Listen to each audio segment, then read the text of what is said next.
Bonjour mes amis, j'espère que vous allez bien en ce mardi. Alors comme je vous l'ai promis, j'ouvre aujourd'hui pour vous un petit dossier qui pourrait vous être à mon avis très utile et qui concerne les petits gestes qui vous révèlent. Des petits gestes euh, que pour vous, vous pouvez, comment dire, qui peuvent vous paraître être des petits tics ou des petits gestes de nervosité ou des choses comme ça. Mais sachez bien que c'est plus profond que ça. Ces petits gestes, il ne faut pas les prendre à la légère parce qu'ils peuvent trahir notre personnalité ou nos émotions. Voilà pourquoi j'ai donc décidé d'ouvrir ce dossier, comme je vous l'ai dit, parce que ça peut être très utile, notamment lors de vos entretiens professionnels, lors de vos entretiens d'embauche, même dans un rendez-vous personnel, dans un rendez-vous amoureux. Et puis ça vous permettra également de détecter aussi chez l'autre ces mêmes petits gestes, vous voyez, et puis de savoir à quoi ils correspondent ou à quel type d'émotion ils correspondent.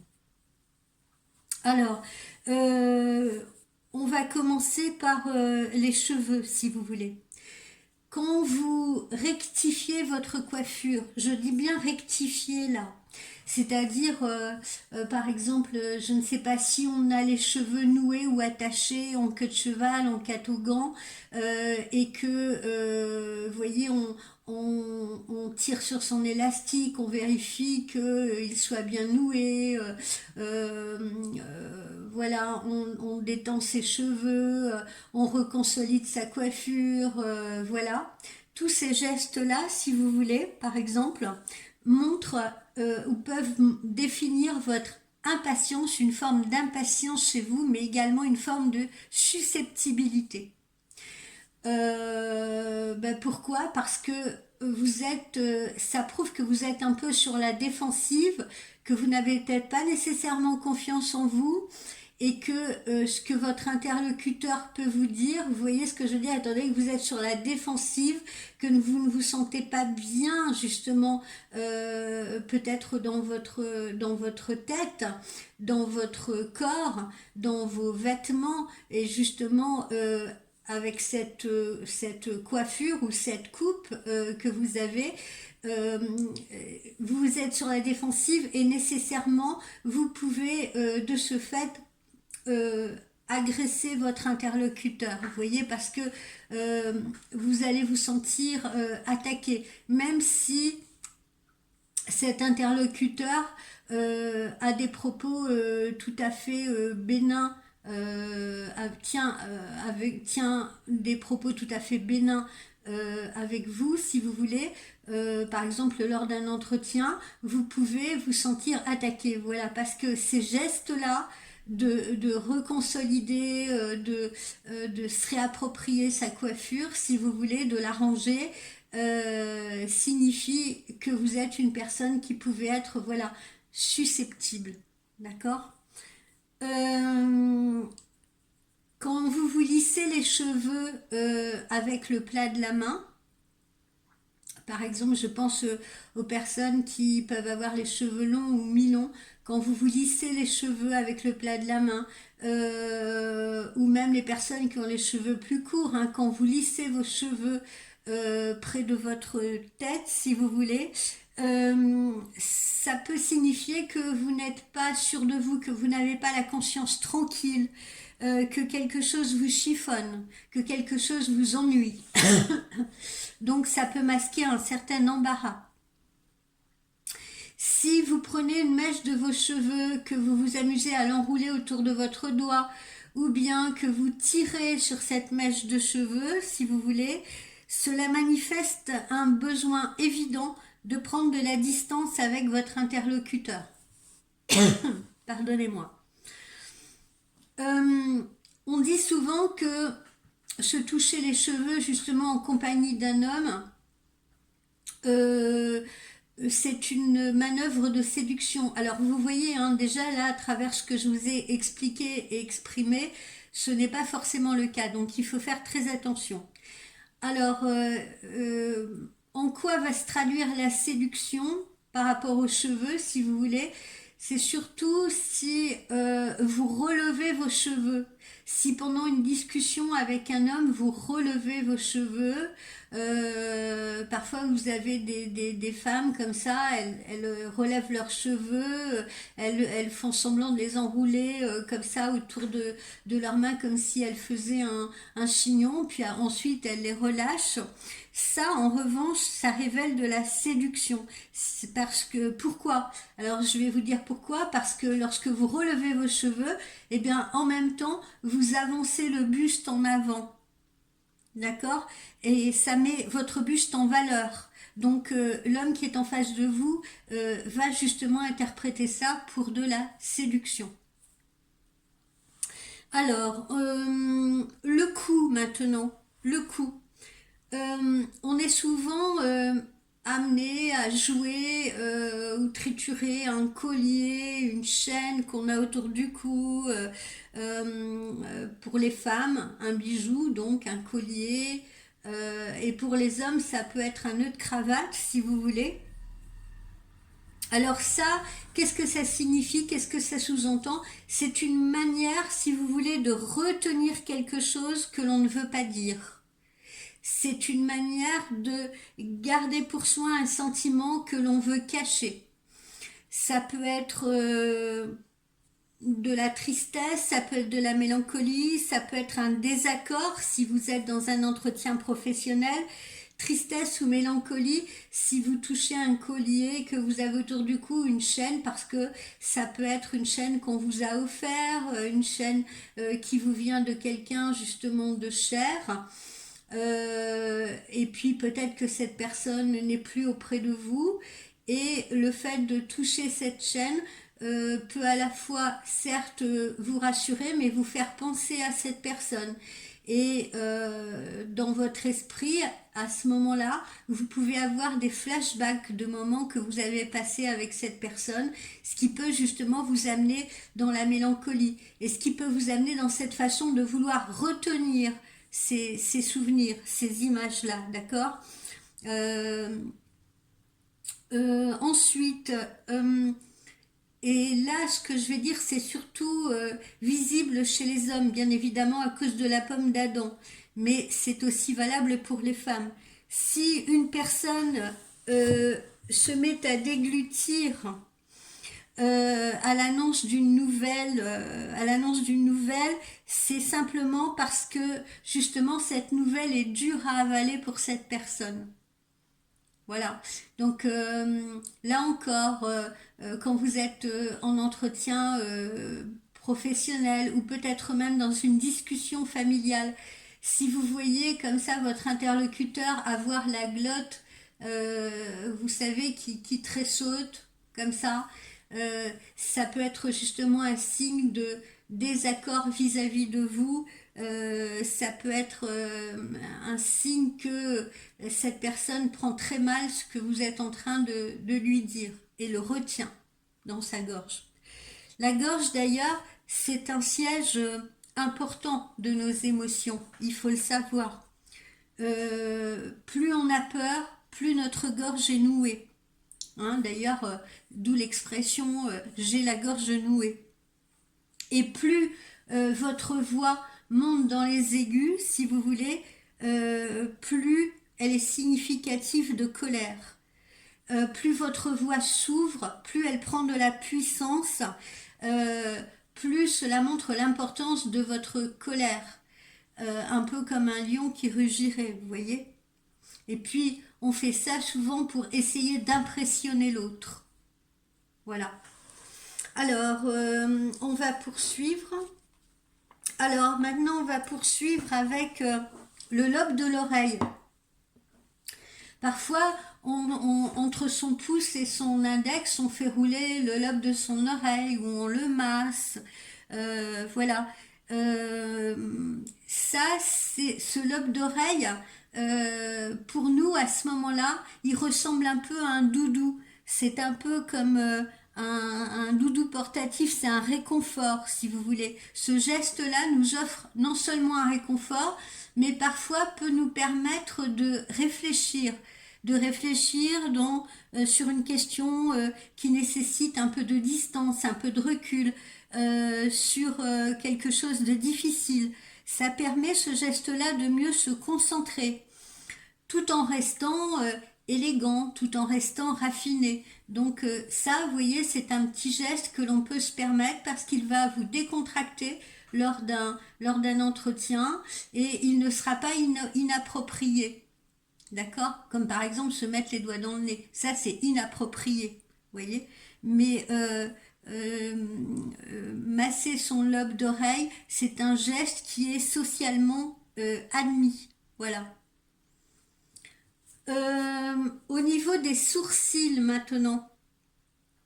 Alors, je ne vais pas vous apprendre que quand on fronce les sourcils, ça exprime à la fois la peur, le doute, mais également la colère. Du reste, cela a tendance à rétrécir notre visage. Et les parents, d'ailleurs, hein, je pense que nous avons tous été enfants, les parents utilisaient justement le fronçage de sourcils pour nous montrer leur mécontentement contre nous. Voilà. En revanche, si l'on garde ses sourcils écartés en position tout à fait normale, si vous voulez, euh, cela peut marquer une forme d'étonnement. Cela peut marquer au contraire de l'accueil, l'envie de mieux comprendre la situation. Ça peut marquer la joie, l'étonnement, si tant est que on écarquille un peu les yeux, vous voyez, en même temps. Voilà. Euh, Passons au nez.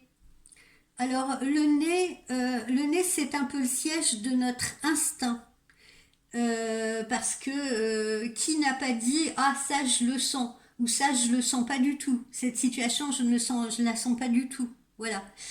Alors, quand on a tendance à écraser le bout de son nez avec son index, par exemple, ça peut représenter une façon de s'empêcher de faire confiance à son flair, à son instinct naturel, vous voyez. Le fait de pincer son nez révèle également de la contrariété. D'accord? Donc, parfois, on ne se fait pas confiance et on écrase le bout de son nez avec son doigt parce qu'on se dit, ah non, mais quand même, voilà, il me ferait pas ci, il me ferait pas ça, mais ça peut être aussi un professionnel et amoureux, hein. Voilà, si quelqu'un vous fait un mauvais plan au travail, voilà, on peut avoir la tendance à écraser le bout de son nez avec son doigt, dans le style je me pince parce que voilà, j'ai bien senti que cette personne elle était pas géniale, mais je ne voulais pas le croire, donc voilà. Se gratter de l'index les ailes du nez, ou bien les joues, ou bien le menton, euh, ça, ça signifie un peu l'irritation, l'agacement ou une certaine hésitation. Maintenant, parlons de la bouche et plus précisément des lèvres. Quand on se mordit les lèvres, ça peut être bien sûr signe d'envie, signe de désir, mais également signe de malaise. La preuve, certaines personnes se mordillent les lèvres d'anxiété, si vous voulez, au point de les abîmer. Quand vous tenez votre bouche arrondie, certes, mais avec les lèvres très serrées, cela peut afficher une certaine façon de vouloir dominer l'autre, si vous voulez, une certaine supériorité que vous voulez afficher sur l'autre. Si vous mouillez les lèvres avec votre langue, si vous voulez, pendant que vous parlez, c'est un signe de séduction.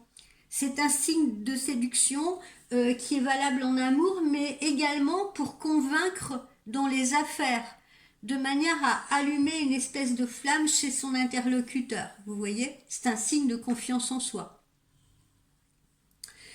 Maintenant, on va parler du menton et de la façon dont on place ses mains sous son menton.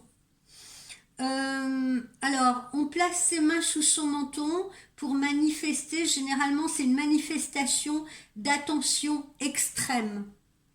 Ça veut dire je t'écoute vraiment. En revanche, si on a tendance à mettre la main sous le menton mais avec les doigts repliés, ça peut signifier, au contraire, ça peut exprimer l'ennui, puisque dans ces cas-là, la main soutient la tête, vous voyez, pour l'empêcher de flancher de lassitude, de tomber.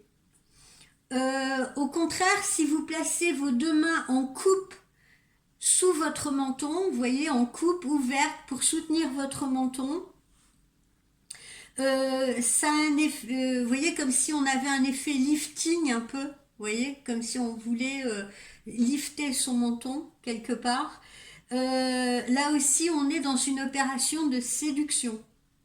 D'ailleurs, vous remarquerez que pas mal de photographes ont pris certaines actrices, certains mannequins, certains photomodèles dans cette position. On voit des femmes parfois allongées sur le ventre avec les mains en coupe sous le menton parce que ça traduisait un peu ce côté justement séduction, ce côté mutine. Les mains maintenant, les mains.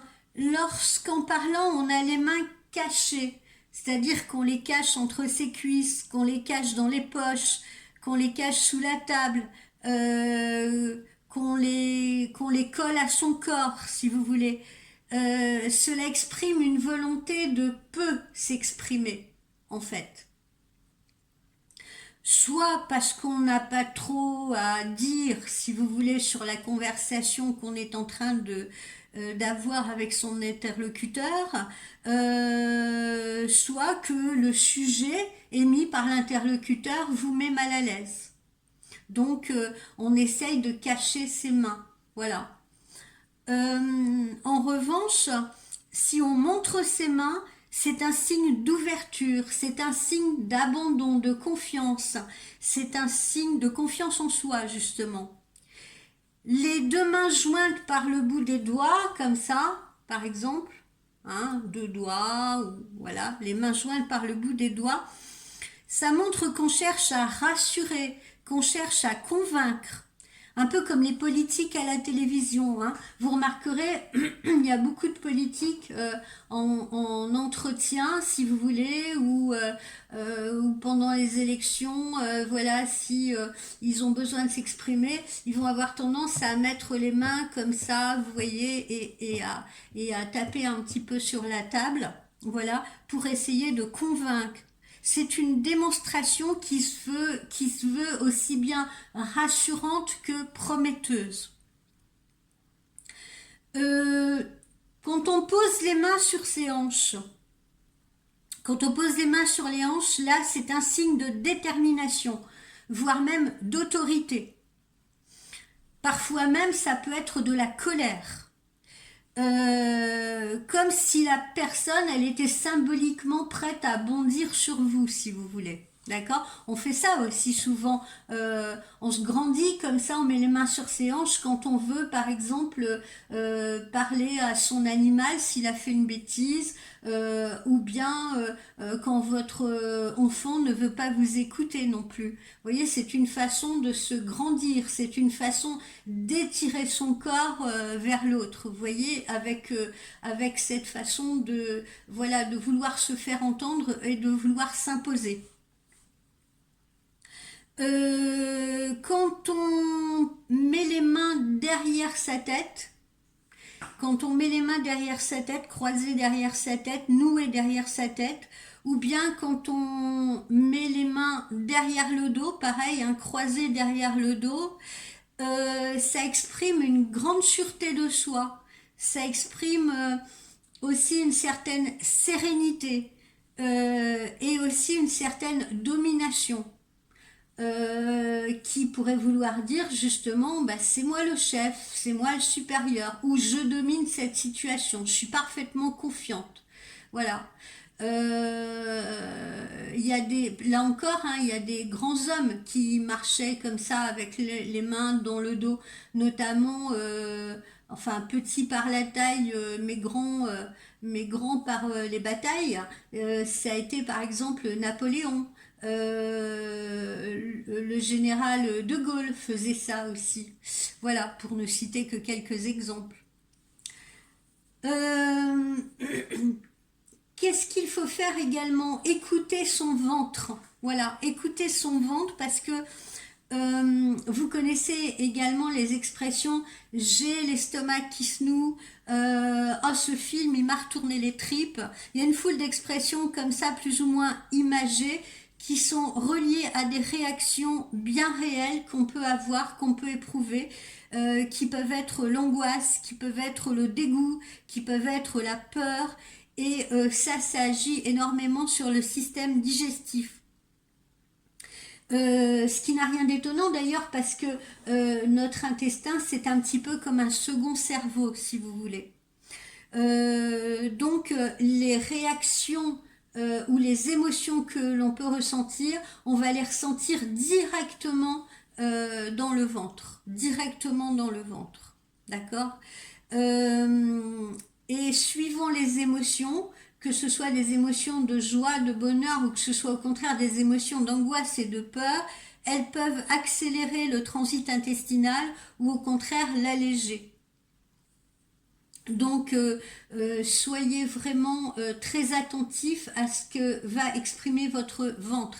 C'est du reste pour ça, quand je vous ai proposé les méditations, en début de méditation, je vous fais toujours inspirer et expirer profondément. Voilà, pour que vous ressentiez justement cette respiration aussi qui traverse votre ventre. Voilà, qui est le siège de vos émotions. La façon dont on va positionner ses jambes lors d'un entretien, c'est très important aussi. Euh, Si l'on croise ses jambes vis-à-vis de son interlocuteur, croiser ses jambes, ça signifie qu'on est fermé au dialogue. Vous voyez, on se met en sécurité. On est plutôt fermé au dialogue.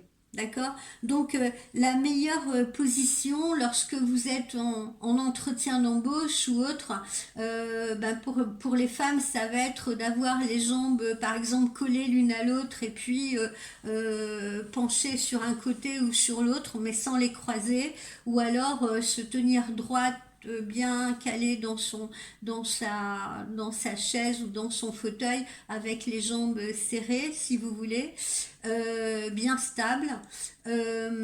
Voilà, mais évitez de croiser les jambes. Voilà. C'est pas bon pour votre interlocuteur, hein. Ça signifie que vraiment vous vous mettez en protection. Lors d'une discussion, lorsque vous êtes debout, hein, parfois c'est surtout, on voit surtout ça chez les messieurs d'ailleurs, hein. Parfois il y a des hommes qui, je sais pas moi, à la cafétéria de leur boulot ou autre, ou quand ils prennent un café, discutent de travail debout. Voilà, ça peut arriver aux femmes, hein, bien entendu, mais les femmes bien souvent prennent le temps de s'asseoir, les hommes moins. Alors, quand on discute debout, c'est pareil. Faites attention à l'ouverture de vos pieds. N'ouvrez pas vos pieds comme ça, hein, n'ouvrez pas votre pied vers l'extérieur. D'accord. Un peu comme les danseuses, vous savez, les danseuses classiques, il y a ce mouvement comme ça où elles ouvrent un pied vers l'extérieur. Ne le faites pas dans une discussion debout parce que cela tenterait à prouver que, que vous avez envie de vous échapper, que vous avez envie de vous en aller, que la discussion vous ennuie ou ne vous intéresse pas, si vous voulez. Signifie que vous avez envie de prendre congé. Idem, si votre semelle, lors d'un entretien, que vous soyez assis ou debout, que vous faites comme ça, là, avec votre semelle de chaussure sur le sol, même si c'est très doucement et que vous pensez que votre interlocuteur ne vous entend pas, c'est un signe d'agacement, c'est un signe d'énervement, c'est un signe de manque de confiance en soi, encore une fois, d'accord ? Et là, ça prouve, je suis pas content d'être là, ou je suis stressée d'être là, j'ai envie de m'en aller, j'ai envie de partir, je veux être partout sauf ici. Je vais revenir aussi sur le fait de se concentrer sur sa respiration. C'est très important. La respiration, il faut savoir quand vous êtes dans un entretien ou même quand vous êtes dans un date amoureux, vous voyez et que la personne face à vous vous plaît énormément et que vous sentez votre cœur battre la chamade, il est très important de contrôler votre respiration, vous voyez, de savoir inspirer par le nez, vous voyez, de savoir mettre une pause, de savoir ralentir votre respiration, de la contrôler, vous voyez. Les exercices de respiration, moi je vous les conseille vraiment parce que ils vont vous inciter à être plus dans le contrôle, plus dans le calme, vous voyez. C'est très efficace. Ça vous permettra justement de faire le calme en vous dans les moments de stress intense. Il suffit de peu de choses, hein. Il suffit de 4 secondes d'inspiration. C'est ça 4 secondes, vous voyez. Et puis 6 secondes d'expiration à peu près. Vous voyez, évidemment, vous n'allez pas dans votre tête pendant que vous discutez compter 1, 2, 3, 4, 1, 2, 3. Non, évidemment, mais prenez le temps. Vous voyez, pendant que votre interlocuteur vous parle, prenez le temps de contrôler votre respiration. Vous pouvez le faire. Quand vous rougissez, quand vous avez le pourpre qui vous vient aux joues, d'accord, ça peut exprimer que vous êtes heureuse, voilà, vous êtes surprise agréablement, mais ça peut également exprimer une certaine gêne ou une certaine honte ou une certaine timidité. Voilà. Tandis que la pâleur extrême, ça peut être une manifestation de peur ou une manifestation de colère extrême. Donc la couleur de la peau aussi change brusquement ou peut changer brusquement en fonction des émotions que l'on peut ressentir, si vous voulez. Ça, c'est la part reptilienne de notre cerveau qui mobilise justement certaines forces en nous en vue justement d'attaquer, soit de fuir, voilà, ou soit de feindre justement une émotion. Voilà. Bah écoutez, je pense vous avoir dit le principal à travers ce petit dossier. J'espère que cela vous sera utile. Pensez-y bien, justement, particulièrement lorsque vous êtes en entretien d'embauche, parce que maintenant, avant, enfin, il fut un temps où vraiment on se concentrait que sur le CV d'une personne, vous voyez, ses études, sa carrière, ses expériences, etc.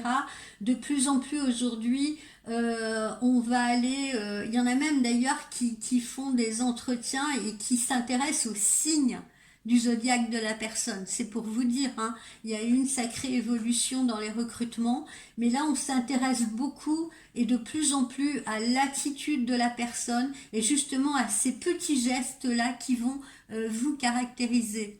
Voilà. Et puis à vous aussi, hein, ça pourra vous être utile justement pour un petit peu déceler les émotions de la personne qui va se trouver en face de vous. Voilà, donc je vous ai donné quelques petites astuces, quelques petits trucs. Voilà, il y en a bien d'autres, hein, très certainement, mais j'ai voulu vous donner les principaux. Voilà, et sur lesquels vous pouvez justement vous concentrer, travailler. Voilà, ne pas considérer ça juste comme des tics nerveux parce que c'est pareil, il y a des gestes comme ça que l'on peut contrôler et qu'il est bon de contrôler. Voilà, je vous dis un petit peu plus tard pour notre tirage quotidien parce que je vais me mettre à mes consultations. Donc à plus tard, je vous souhaite une bonne fin de matinée, je vous souhaite un très bon appétit pour ce midi et puis restez positifs. À tout à l'heure, bye bye.